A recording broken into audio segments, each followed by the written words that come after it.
बैकुंठ धाम आखिर कहां पर स्थित है? ये सवाल हो सकता है आप में से कई लोगों के दिमाग में आ चुका होगा। आखिर वो हमारी पृथ्वी से कितना दूर है? क्या बैकुंठ धाम हमारी पृथ्वी पर ही मौजूद है या फिर कोई दूसरी दुनिया में? लेकिन हमारे ग्रंथों और पुराणों में इस चीज का वर्णन किया गया है कि आखिर ये कहां पर स्थित है। इसे समझना काफी ज्यादा मुश्किल है, लेकिन आज हम आपको इसे एक आसान भाषा में समझाने की कोशिश करेंगे। आज के वक्त में वैज्ञानिक जिस डिस्कवरी को करने की कोशिश कर रहे हैं वह हमारे धर्म ग्रंथों में पहले से ही लिखी हुई है, जैसे कि multiverse, 10 dimensions, big bang theory और भी कई सारी चीजें। तो इसलिए इस वीडियो के अंत तक बने रहें। दोस्तों, आपने सोशल मीडिया पर कई ऐसे वीडियोस देखे होंगे जिसमें यह बताया गया है कि जो वैकुंठ धाम है वह हमसे 10 पद्म, 10 नील, 40 खरब, 3 अरब, 15 करोड़ 78,444 किलोमीटर की दूरी पर स्थित है। लेकिन यह बात पूरी तरीके से सच नहीं है। जी हां, आपने बिल्कुल सही सुना कि आज के समय में इसकी सही दूरी तय कर पाना करीब नामुमकिन है। बैकुंठ धाम कहां पर स्थित है, इसके बारे में हमें सिर्फ विष्णु पुराण से ही पता लग सकता है, क्योंकि वहां पर ही इन सारी बातों का ज्ञान दिया गया है। और ये पृथ्वी से कितनी दूरी पर है ये हम पता नहीं लगा सकते।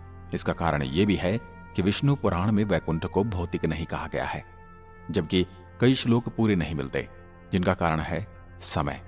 हमारे जितने भी धर्म ग्रंथ हैं इनको 2 भागों में बांटा गया है, श्रुति और स्मृति। श्रुति यानी जो देवताओं द्वारा बताए गए शब्द, वही स्मृति यानी जो भी चीज हमें याद रही। इसका मतलब कि देवताओं ने हमें जो चीज बताई वो सब हमें पूरे तरीके से याद तो नहीं रहा होगा। और उसी के साथ स्मृति जो है यह एक व्यक्ति से दूसरे व्यक्ति को बताई जाती है, जिसके कारण इतना समय बीत जाने की वजह से इसमें काफी कमी या बदलाव आए होंगे।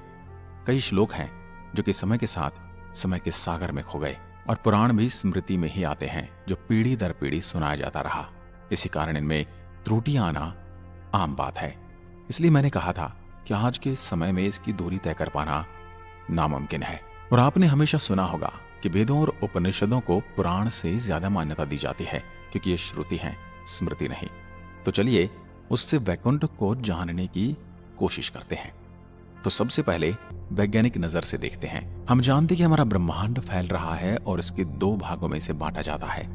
ऑब्जर्वेबल यूनिवर्स यानी जहां तक हम जान सकते हैं, और इसके बाहर है अनऑब्जर्वेबल यूनिवर्स, जिसके बारे में हम अभी जान नहीं सकते या फिर जानने की कोशिश भी नहीं कर सकते, क्योंकि हमारे पास उतनी एडवांस टेक्नोलॉजी या तकनीक और ज्ञान उपलब्ध नहीं है। पर इसके भी बाहर कुछ न कुछ है, जिसे फिलहाल वॉइड यानी खाली कहा जाता है, जो ब्रह्मांड को उतना ही बड़ा कहा जा सकता है जहां तक ये फैला हो।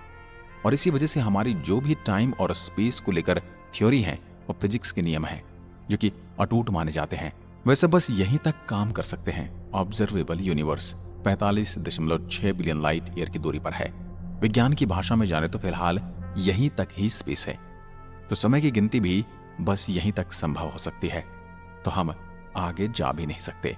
अंतरिक्ष के बाहर समय भी नहीं है, तो इस तरह हम किलोमीटर और दूरी को नाप भी नहीं सकते, और ये नहीं पता लगा सकते कि पृथ्वी से वैकुंठ धाम कितने किलोमीटर की दूरी पर है।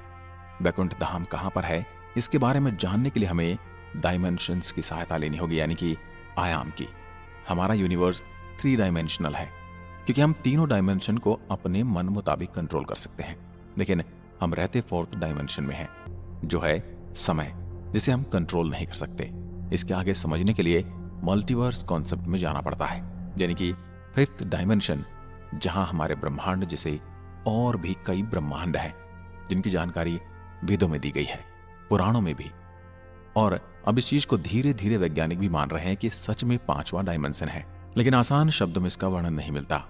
लेकिन कहीं पर भी इसे आसानी से एक्सप्लेन नहीं किया गया है, इसलिए हम आपको बस थोड़ी बहुत जानकारी ही देंगे आपके समझने के लिए। जैसे हमने कहा था कि 4th डायमेंशन हमारा टाइम है, जो एक दिशा में हमारे यूनिवर्स तक सीमित है और हम उसे कंट्रोल नहीं कर सकते।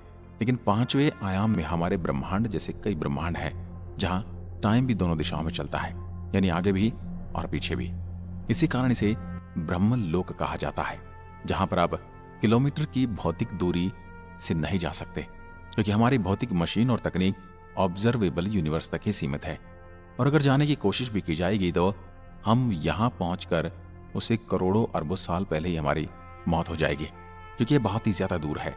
लेकिन हम आपको इससे आगे की जानकारी देंगे, क्योंकि वैकुंठ धाम अभी यहाँ से और भी दूर है।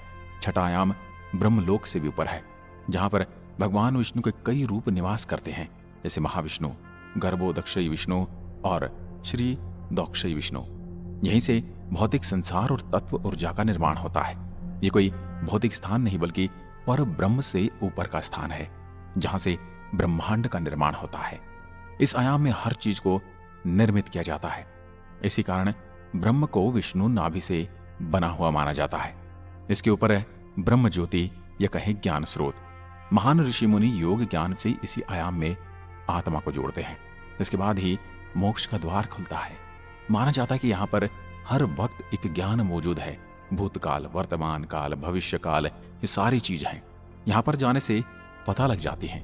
यही कारण है कि पहले ऋषि मुनि को भविष्य में क्या होने वाला है ये पता चल जाता था। इसके ऊपर कैलाश है, जहां से हर आयाम का निर्माण और अंत होता है।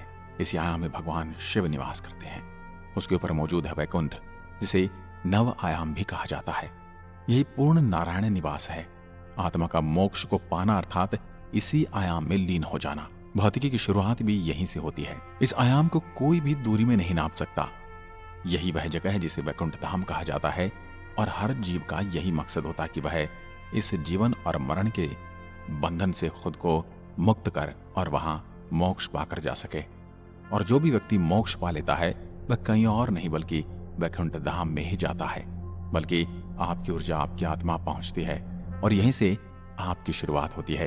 यानी कि आप अपनी मूल जगह पहुंच जाते हैं, जहां पर पहुंचने के लिए ही आपका जन्म हुआ होता है। और यही कारण है कि इसकी दूरी धरती से मापना पूरी तरीके से गलत आधार होगा।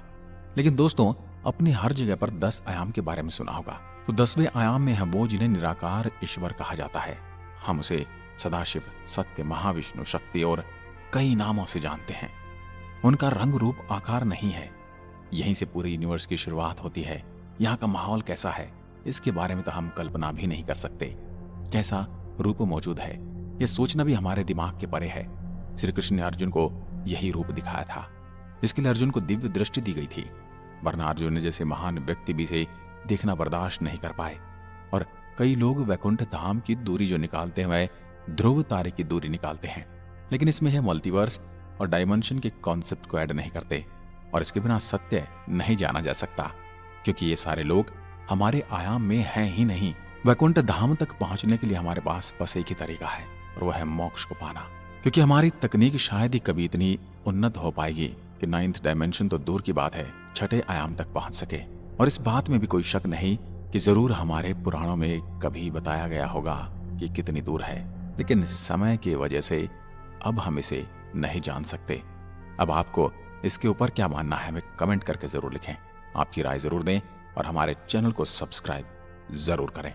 धन्यवाद। जय हिंद।